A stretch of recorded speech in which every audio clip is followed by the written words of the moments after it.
It started with a hush in the Senate chamber, not the kind that comes from silence, but the kind that falls like a velvet curtain before the first note of a symphony. You could feel it in your chest, a stillness before something seismic. The air was thick with anticipation, not of war, but of words sharp enough to draw blood. The kind of moment where time slows, and even the marble walls seem to lean in to listen. Adam Schiff stood under the harsh fluorescence, papers clutched in a white-knuckled grip. Every syllable he was about to say carefully weighed, knowing full well he'd walk into a storm. And that storm had a name, John Neely Kennedy. Senator John Kennedy of Louisiana wasn't a man of flamboyant gestures or bombastic threats. His power was quieter, rooted in a homespun sharpness that disarmed many before they even realized they'd been cut. He wore his southern drawl like camouflage, slow and syrupy, often mistaken for simplicity, but those who underestimated him rarely made that mistake twice. His words, when chosen, were exact, and tonight Schiff was about to learn just how cutting they could be. Schiff came into politics as the thoughtful idealist. He believed in institutions, in order, in rules. A former federal prosecutor, he'd carried that meticulousness into every hearing, every speech, every late-night policy meeting. What he lacked in charisma, he made up for in persistence. He didn't crave power as much as he craved rightness, the law as a shield against chaos. But right now, he wasn't entirely sure what side he was on anymore.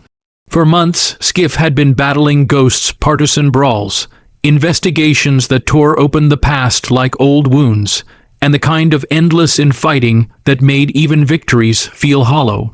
He was tired in a way no vacation could fix. His belief in the system was fraying, thread by thread, especially after recent events in the Intelligence Committee left him more isolated than ever. Colleagues he once trusted were now sidestepping him. Whispers followed him through hallways. And worst of all, he feared he was becoming a symbol of everything Americans hated about Washington. Then came the confrontation. It was sparked by a hearing ostensibly about election security. But as with most things in Washington, that was just the pretext. Schiff had prepared a statement, one rooted in procedure, citing intelligence assessments, foreign interference, and the solemn responsibility of Congress to protect democracy. He stood, cleared his throat, and began, "Mr. Chairman," Schiff said, "we are not here to sling mud or defend ideologies. We are here because our democracy, Mr. Schiff." Kennedy's voice cut in, slow and soft, like a creaking porch swing before a storm. "I've listened to your speeches long enough to know what's coming next, and let me just stop you right there." The chamber froze. Schiff blinked. It was rare for Kennedy to interrupt, but rarer still for him to raise his voice above a murmur. "You talk about democracy like it's porcelain," Kennedy continued, leaning back in his chair with a measured ease. "Like you're the only one in this room who gives a damn whether it breaks."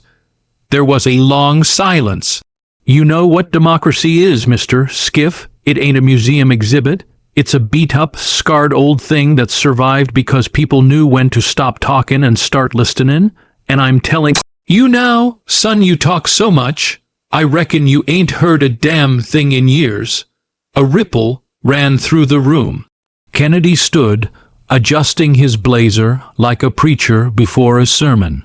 "You come in here every time like Moses with a staff, but you're not leading anyone out of the wilderness, sir. You're making it deeper." Schiff opened his mouth, but no words came.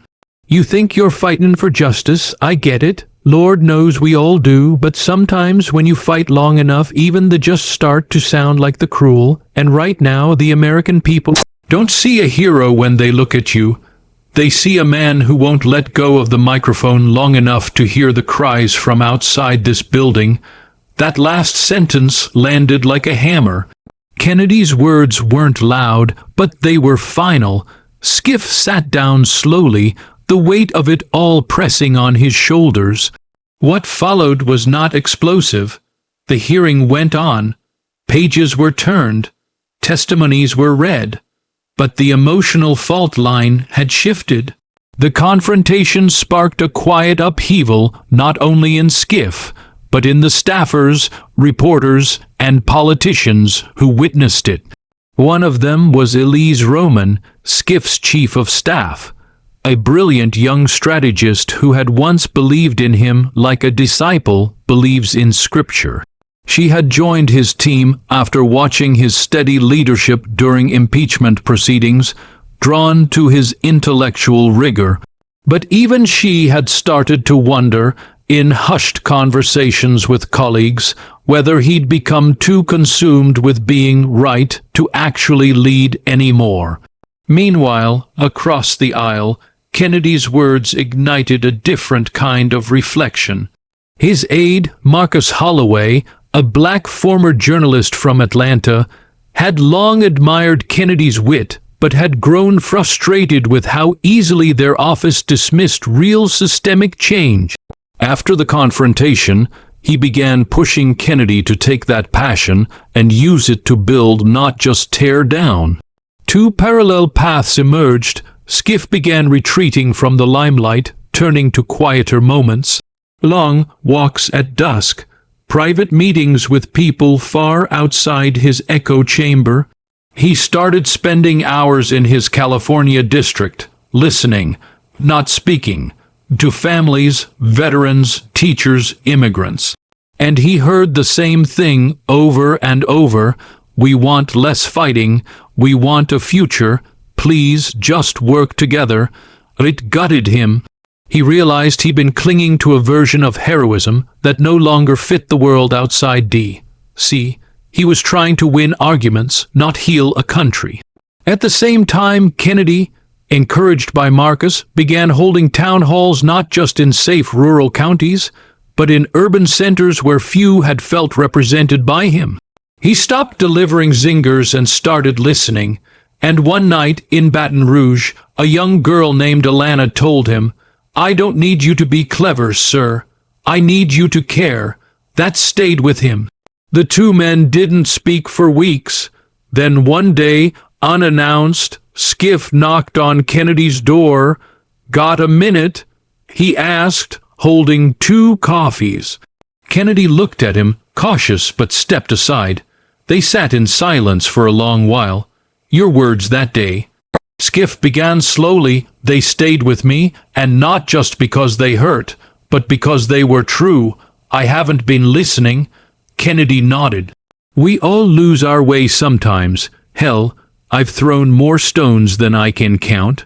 They talked for hours about policy, about legacy, about what it meant to lead in an age when cynicism was cheaper than hope.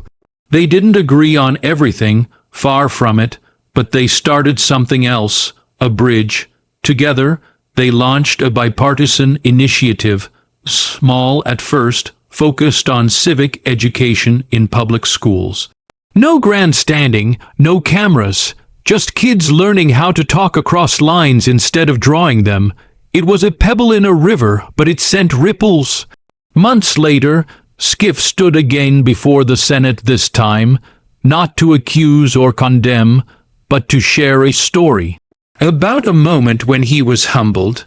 About a man from Louisiana who taught him that sometimes the most powerful words aren't the ones shouted in chambers, but the ones that make us stop, reflect, and change. The chamber listened not just out of protocol, but with real stillness, and when Schiff finished, Kennedy clapped. Just once, but it was enough, because in a time of noise, they had chosen something harder: humility. The lesson wasn't about who was right. It was about how easy it is to lose sight of the people we serve when we're too busy trying to win.